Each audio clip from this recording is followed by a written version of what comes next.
क्यों? क्योंकि आजकल मीडिया का युग है। आजकल तो कुछ भी करो, तत्काल रील बनाओ है। और अगर रील बनाओगे तो रियल लाइफ में बने रहोगे। तो कहा महाराज अगर रियल लाइफ में नहीं बने तो रील बनाना छोड़ दो। तो क्या किया जाए? तो कहा बताना नहीं। लेकिन नारद जी कहते हैं हाँ हाँ ऐसा थोड़ी, हमारे सब्सक्राइबर बढ़ेंगे, हमें बताना चाहिए। तो चले गए। तो महाराज सीधे परमात्मा के पास चले गए। और जैसे ही आज इनको देखा तो भगवान उठकर खड़े हो गए। आज भगवान ने, जब तक ये प्रणाम करे करे, भगवान ने महाराज उल्टा इनको प्रणाम कर दिया। नारद जी को लगा, देखा मेरी तपस्या का प्रभाव देखो। मेरी तपस्या का प्रभाव ये हुआ कि भगवान तक उठ के खड़े हो गए हैं और भगवान ने प्रणाम कर लिया। ओहो, लगता है कि मेरी बात यहां तक पहुंच गई है। तो लगे महाराज बड़ी बड़ी बातें कि भगवान अब आपको क्या बताना, अब आप तो पूरे सब जानते ही हैं, आप तो बड़े अंतर्यामी हैं। यौनतः प्रविश्य मम वाच में माम प्रसुप्ताम संजीवयत अखिल शक्ति धर स्वधाम नाम अन्यांश दोष गुण चिंतन।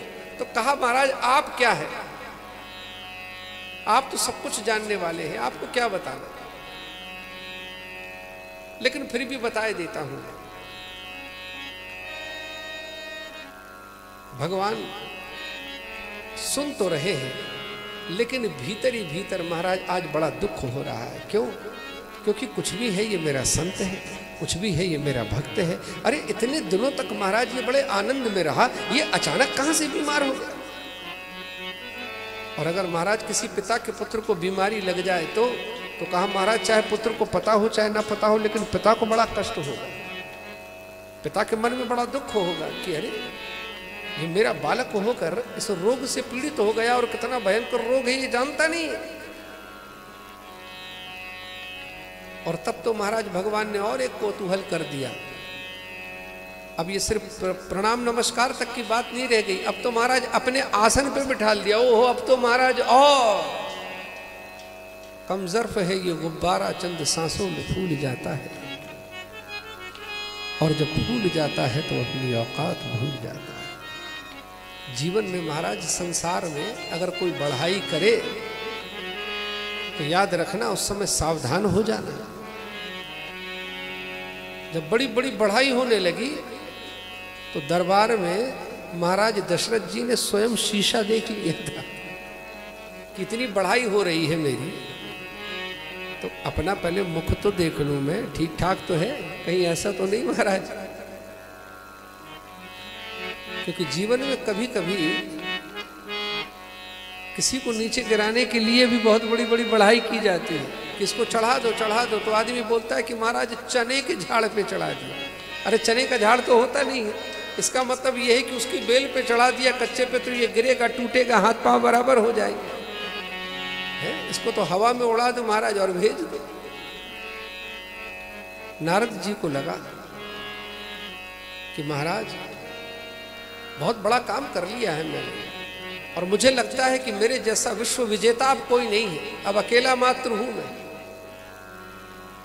यहां भगवान को लगा कि महाराज जैसा भी है तो आखिर मेरा भक्त,